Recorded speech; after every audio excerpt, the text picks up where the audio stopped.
कर लेते हैं। सही, इसको थोड़ा अलग कर लेते हैं। डेप्रिसिएशन बुक वैल्यू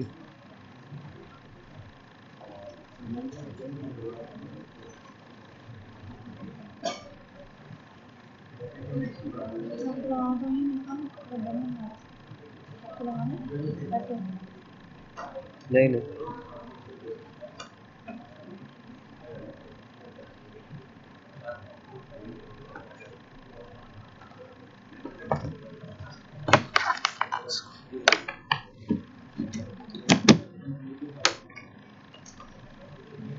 सही। डेप्रिसिएशन और बुक वैल्यू का क्या कॉन्सेप्ट है?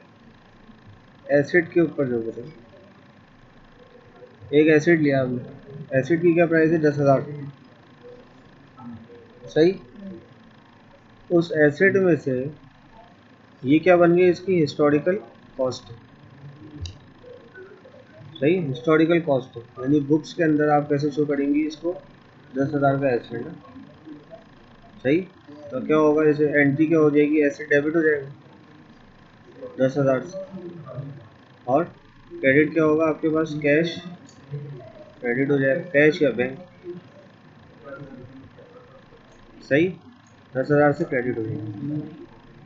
ठीक है। अच्छा, अब क्या करते हैं हम लोग? अब आप क्या करेंगी? आप ये करेंगी कि 10,000 का एसेट है। सही। इसके काफ़ी मेथड्स होते हैं।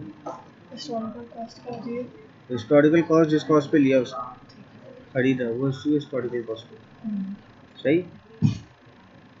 अच्छा, स्ट्रेट लाइन मेथड है अगर, वैसे तो काफ़ी मेथड है। स्ट्रेट लाइन मेथड क्या होता है कि जो पहले साल डेप्रिसिएशन है वो आखिरी साल तक डेप्रिसिएशन। सही। अच्छा, इस सेक्टर में सर एक बात करते हैं, इस सेक्टर में स्ट्रेट लाइन से ही देंगे या स्ट्रेट लाइन, और दूसरा मैक आर एस है। मैक आर एस याद है, हमने किया था उसके टेबल्स। स्ट्रेट लाइन होता है, दूसरे जो पुराने रिड्यूसिंग बैलेंस एक मेथड होता है। सही। फिर होता है यूनिट मेथड। यूनिट मेथड क्या होता है कि जितने यूनिट्स बना चुके हैं, फॉर एग्जांपल एक एसिड ऐसा है जिसके यूनिट्स के ऊपर डिपेंड करता है कि वो 10,000 यूनिट बना सकता है। तो 10,000 में से अगर फॉर एग्जांपल 2,000 यूनिट बना दिए उसने, तो इसका क्या मतलब है कि वो इतना डेप्रिशिएट हो चुका है। सही है ना? तो 1/5 इंटू 100, तो उसका मतलब क्या हुआ कि उसकी 20% डेप्रिसिएशन हो गई है। बात क्लियर हो गई आप? अगर एक एसिड 10,000 यूनिट बना सकता है, उसकी कैपेसिटी ये है कि 10,000 बनाएगा और रुक जाएगा। जैसे बल्ब का अगर देखो आपको, बल्ब में नंबर ऑफ आवर्स होते हैं ना उसके फिक्स, तो वो उतनी डेप्रिसिएशन उस अप्लायंस के मशीन की हो चुकी है। जैसे प्रोजेक्टर के अंदर आवर्स होते हैं, प्रोजेक्टर की सबसे अच्छी मिसाल है इसमें। प्रोजेक्टर में घंटे होते हैं इसके, 5,000 घंटे चल सकता है। अब जितने आवर्स हो गए, इसका मतलब उतना वो डेप्रिशिएट होगी। सही। दूसरा मेथड है रिड्यूसिंग बैलेंस मेथड, वो हम अलग देखेंगे। स्ट्रेट लाइन है, इसी तरह 2-3 और मेथड्स। तो पहली एंट्री क्या हो जाती है? एसिड आ जाता है बुक्स के अंदर 10,000 का, बैंक और कैश क्या हो जाता है हमारे पास? क्रेडिट हो जाता है 10,000।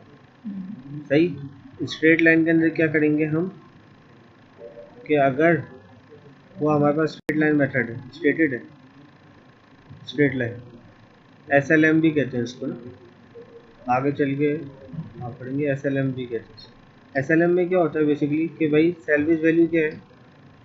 सैलवेज वैल्यू भी कहते हैं या स्क्रैप वैल्यू भी कहते हैं। स्क्रैप वैल्यू कि जब एसिड ख़त्म हो जाएगा, टी डब्बे को कितने में बेचा जाएगा, वो वाली वैल्यू। कबाड़, स्क्रैप का मतलब यही हो गया ना, जब स्क्रैप कर दिए होंगे आप। जैसे क्या होता है, शिप्स आती हैं, तो शिप्स जब अपना वो पूरा कर लेती है, तो शिप्स का सामान जो होता है शिप को तोड़ा जाता है। शिप यार्ड पर अगर कभी आप गई, तो वो जब तोड़ा जाता है, वो क्या होता है, उसका स्क्रैप होता है। वो स्क्रैप भी बहुत महंगा होता है। सही। तो सैलवेज वैल्यू और स्क्रैप वैल्यू क्या है कि जब आप उसको बेच रही होंगी कचरे के ऊपर, यानी आखिरी साल जब वो पूरा डेप्रिशिएट हो गया, उसके बाद वो कितने का होना चाहिए। सही। तो फॉर एग्जांपल कि मैं कहता हूँ कि 1,000 रुपये उसकी स्क्रैप वैल्यू, अगर 10,000 का एसिड है, 1,000 रुपये उसकी स्क्रैप वैल्यू है कि जब वो फुल डेप्रिशिएट हो जाएगा। फिर आपके पास जो दूसरी चीज़ होगी वो क्या होगी? Number of years of depreciation, कि कितने साल तक उसकी लाइफ। सही। अच्छा, अब ये लाइफ कैसे डिटरमाइंड होती है? ये लाइफ होती है कि मैन्युफैक्चरर या तो डिटरमाइन करता है, सही है ना, हर चीज़ की एक लाइफ होती है ना। कंप्यूटर की एक लाइफ है, 4-5 साल चल जाता है। लैपटॉप वगैरह की जो लाइफ है, कंप्यूटर थोड़ा ज़्यादा रेजिस्टेंट होता है, 7 साल चल जाता है। गाड़ी की लाइफ है, हर चीज़ की एक लाइफ डिफाइंड होती है। सही। तो 10,000 का एसेट, 1,000 स्क्रैप वैल्यू। सही। Divided by number of years अगर आप करेंगे, डेट इज़ 5 फॉर एग्जाम्पल, अगर मैं लेता 5 ईयर्स, तो this will give us the amount of depreciation. Amount of depreciation कैसे आएगी? उसकी हिस्टोरिकल कॉस्ट, सही, माइनस सैल्वेज वैल्यू। क्या निकाल रहे हैं? अमाउंट ऑफ डेप्रिसिएशन के हर साल कितनी डेप्रिसिएशन है, divided by number of years of life, कितनी उसकी लाइफ। सैलरी दे रहे हमेशा दी हुई होगी। नहीं, अगर ज़ीरो है, अगर नहीं दी उसका मतलब ज़ीरो। सही। तो डेप्रिसिएट अगर आप करिए, बचा 10,000 माइनस 1,000, 9,000, 9,000 डिवाइड बाई 5 किया तो कितना हो गया, 1800। यानी पर ईयर इसकी जो डेप्रिसिएशन है वो 1800। अगर सैलरी दे रही है तो हिस्टोरिकल कॉस्ट में से हम माइनस करेंगे और नंबर ऑफ हाँ, ईयर्स उससे डिवाइड डिवाइड करिए। अगर नहीं दी हुई होती, if there was no salaries value given, तो अगर नो सैलरीज होती तो सिंपल आप क्या करती, सीधे 10,000 आ जाता। 10,000 ओवर 5 करती तो 2,000 रुपये अच्छा, सैलरी दे पर रही है ईयर। तो दूसरे वर्ड्स में बोल सकती है। स्क्रैप वैल्यू कहेंगे, इसके अलावा तो कोई वर्ड नहीं। ठीक हो गया। अच्छा, तो ये होता रहेगा। अब मैं क्या कह रहा था कि हिस्टोरिकल वैल्यू, पहले साल की हिस्टोरिकल कॉस्ट क्या है हमारे पास, 10,000। पहले साल ईयर 1 के अंदर आपकी डेप्रिसिएशन कितनी है, 1800।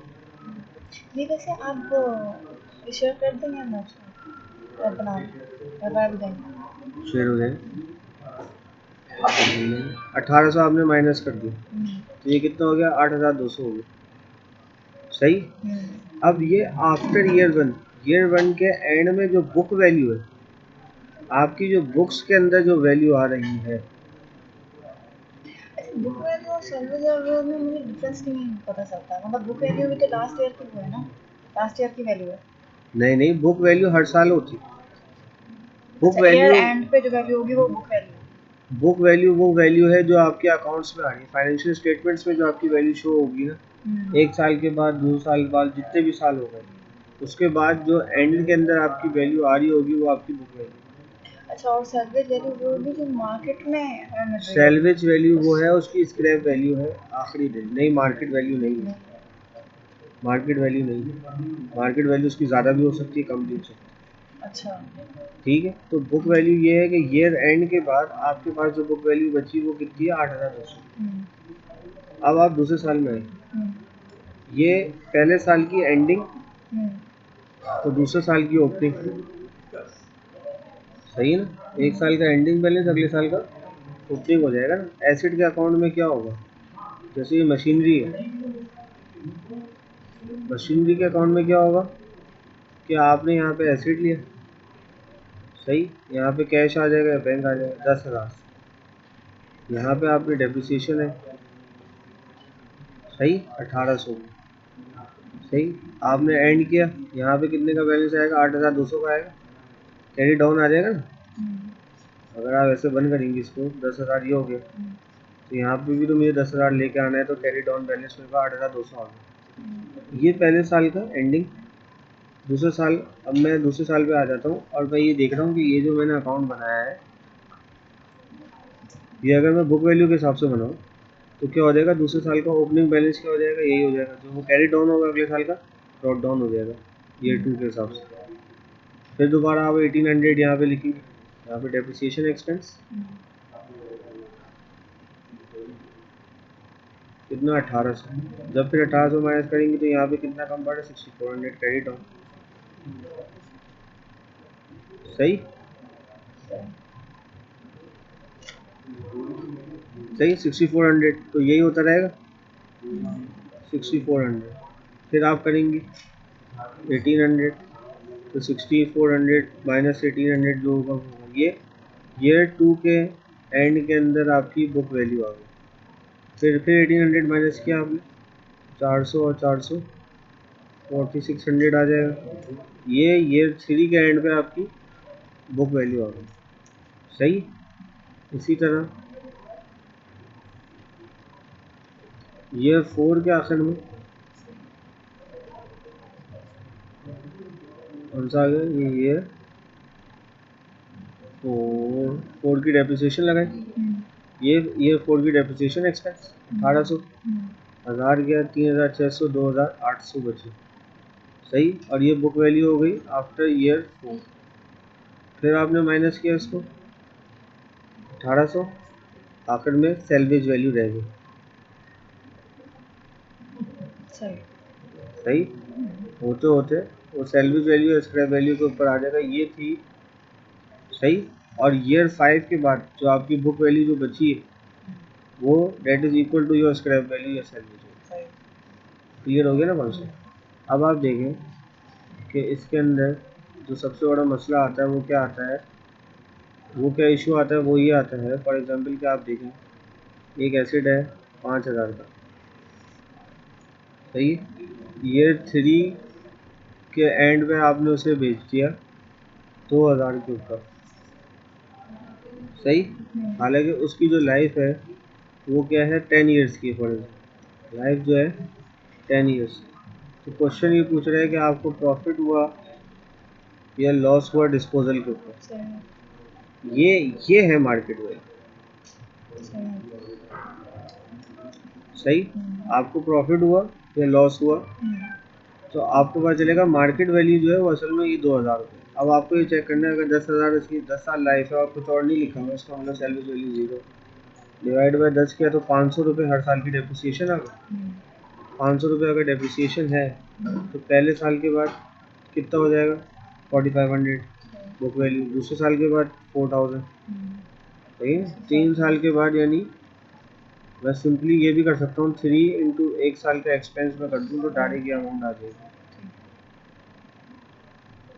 3500 इसकी बुक वैल्यू आ गई। मैंने कितने का बेचा 2000 में। हाँ, तो जब मैंने 2000 का बेचा तो इसका मतलब मेरा 1500 का लॉस ऑन डिस्पोजल हो गया।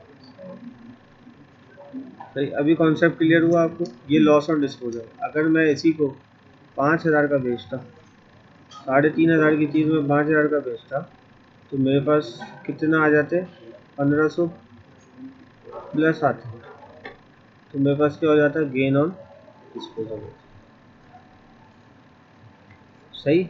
गेन ऑन डिस्पोजल और लॉस ऑन डिस्पोजल दोनों किधर जाते हैं, ये हमारे पास P&L के अंदर जाते हैं, प्रॉफिट एंड लॉस अकाउंट के अंदर ना। सही। अच्छा, तो जिस साल आपने बेचा, सही, ईयर इट इज डिस्पोज्ड, तो आप क्या कर रही हो उस साल के अंदर